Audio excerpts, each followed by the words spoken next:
अस्सलाम वालेकुम दोस्तों, आज की इस वीडियो में हम ये जानने की कोशिश करेंगे कि जब कोई मुल्क डिफ़ॉल्ट या बैंकरप्ट होता है तो इसके बाद इस मुल्क पर और इसके रहने वाले लोगों पर क्या असरात मुरतब होते हैं और इन्हें किन किन मसाइल का सामना करना पड़ता है। दोस्तों, कोई मुल्क डिफ़ॉल्ट तब होता है कि जब वो अपने फाइनेंशियल बर्डन्स को स्टेबल करने में नाकाम हो जाता है, खास तौर पर अगर वो दूसरे ममालिक और इंटरनेशनल ऑर्गेनाइजेशन से लिए गए कर्ज को अदा करने में नाकाम हो जाए तो इस मुल्क को डिफ़ॉल्ट का सामना करना पड़ सकता है। अगरचे ये अलग बात है कि अगर वो इससे बचने के लिए कोई रास्ता निकाल ले। दोस्तों, ना सिर्फ वो मुल्क जो कि डिफॉल्ट हुआ है या डिफॉल्ट होने के करीब है खुद तबाही का शिकार होता है, बल्कि दूसरे ममालिक के लिए भी बहुत मुसीबत का बाइस बनता है। क्योंकि आज दुनिया जिस तरह एक दूसरे पे मुनहसर है, इस बात का अंदाजा लगाना ज्यादा मुश्किल नहीं रहा और इसी वजह से डिफॉल्ट की इम्प्लीकेशंस को समझना, इनको अंडरस्टैंड करना बहुत ज्यादा इंपॉर्टेंट है। डिफॉल्ट के असरात का जायजा लेकर हम ये जान सकते हैं कि इससे ना सिर्फ डिफॉल्ट होने वाले मुल्क पर बल्कि ओवरऑल ग्लोबल इकोनॉमिक स्ट्रक्चर पर भी इफेक्ट्स जनरेट होते हैं।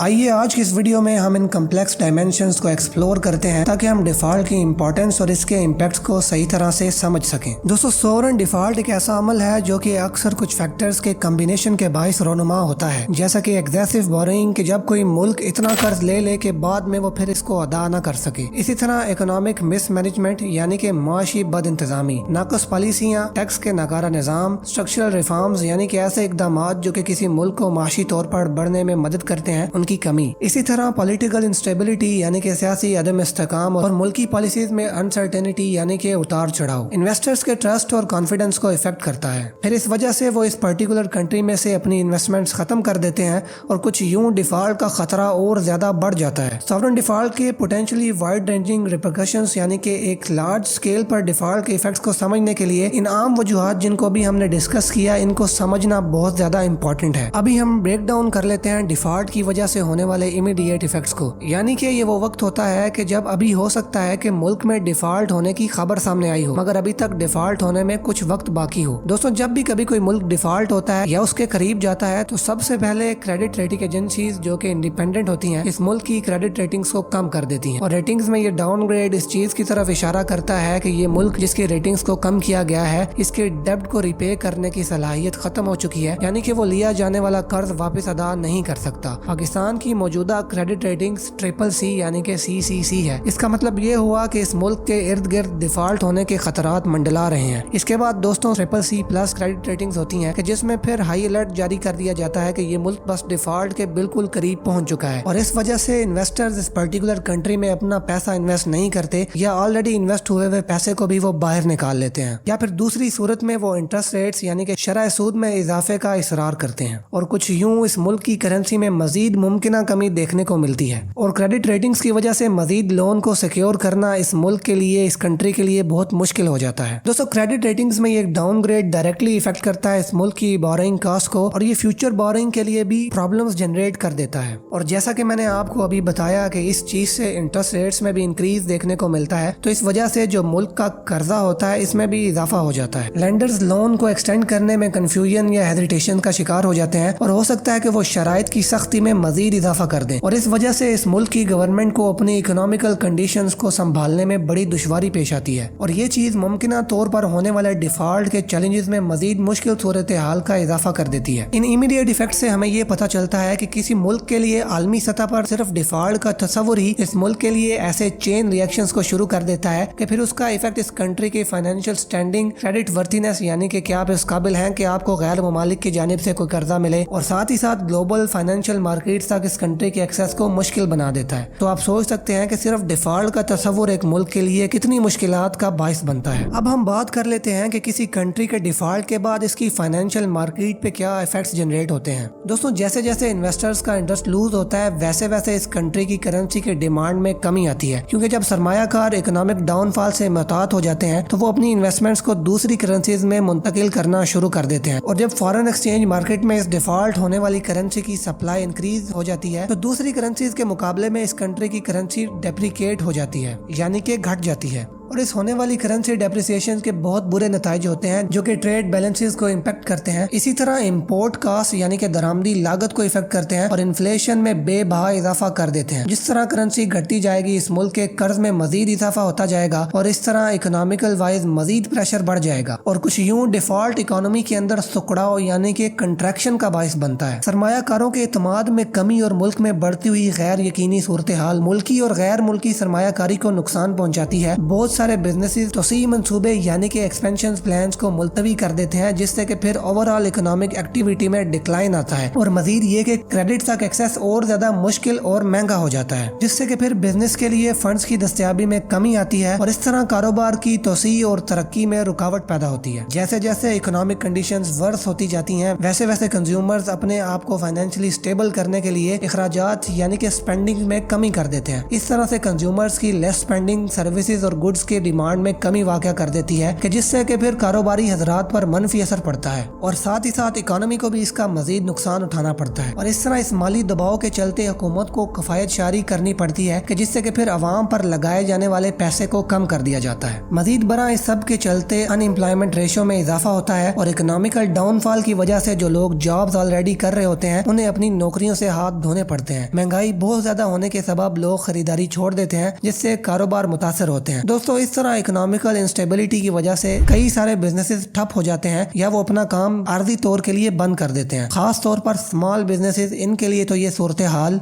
बहुत ही मुश्किल हालात पैदा कर देती है। बड़ी एक टेंस सी सिचुएशन पैदा हो जाती है, किसी को समझ नहीं लगती कि आखिर वो करे तो क्या करे। और आज यही सिचुएशन आप हमारे मुल्क में देख रहे हैं। एक डाउनफॉल का चेन रिएक्शन शुरू हुआ है कि बस हर तरफ हमें तबाही तबाही नजर आ रही है। डिफॉल्ट के खतरे की वजह से सोशल इम्पैक्ट बहुत शदीद होता है। जबकि पाकिस्तान की बात करें तो आगे ही पुअर गवर्नेंस की वजह से इन बेशरम पॉलिटिशियंस और जागीरदारों के जुल्म ने अवाम की कमर तोड़ रखी है। रही से कसर डिफॉल्ट का खतरा पूरी कर देता है। हम इस मुल्क में सहूलियात का क्या तस्वुर करें, बुनियादी जरूरियात भी पूरी नहीं हो रही और इस शदीद सूरत हाल ने आम लोगों को मजीद मुश्किल हालात में डाल दिया है। अगर मैं आपको इस सब का खुलासा बताऊं तो इस फाइनेंशियल क्राइसिस से जो चेन रिएक्शन शुरू होता है फिर वो बद से बदतर ही होता चला जाता है और फिर ये तमाम पेचीदगियां रिकवरी प्रोसेस को मजीद से मजीद मुश्किल तर बनाती जाती हैं और इसके नतीजे में पूरे मुल्क में डिप्रेशन और पॉलिटिकल अनरेस्ट देखने को मिलता है। दोस्तों अब हम बात कर लेते हैं ग्लोबल इम्प्लीकेशंस के हवाले से। आप जानते हैं कि आज दुनिया जिस तरह से आपस में जुड़ी हुई है तो ऐसा हो नहीं सकता कि अगर एक मुल्क इस किस्म की शदीद सूरत हाल का सामना करे तो बाकी ममालिक तक इसका इफेक्ट ना पहुंचे। डिफॉल्ट से इस कंट्री के ट्रेड नेटवर्क पर बहुत बुरा असर पड़ता है। जितना ज्यादा एक कंट्री की इकोनॉमी वीक होती है उतना ही ज्यादा इस कंट्री के साथ मुंसलिक ट्रेड पार्टनर्स इफेक्ट होते हैं और इस सूरत हाल से बचने के लिए वो पार्टनर्स अपनी तिजारत यानी कि अपनी ट्रेडिंग को रोक देते हैं और पाकिस्तान में आज यही हो रहा है। बहुत सारे मैन्युफैक्चरर्स, ऑर्गेनाइजेशन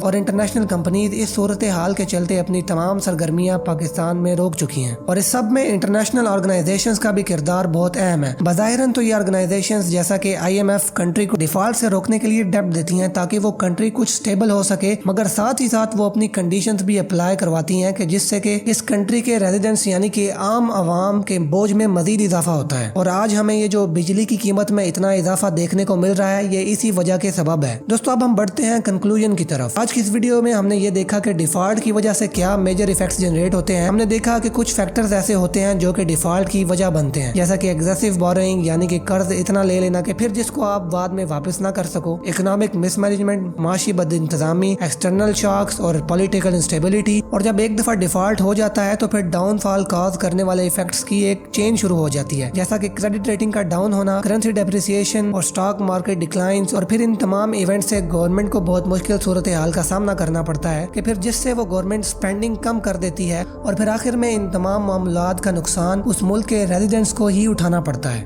मैं उम्मीद करता हूँ कि आपको आज की ये वीडियो पसंद आई होगी। अब मैं मिलूंगा आपसे आने वाली अगली इसी तरह की इंटरेस्टिंग वीडियो में। तब तक के लिए अल्लाह हाफिज।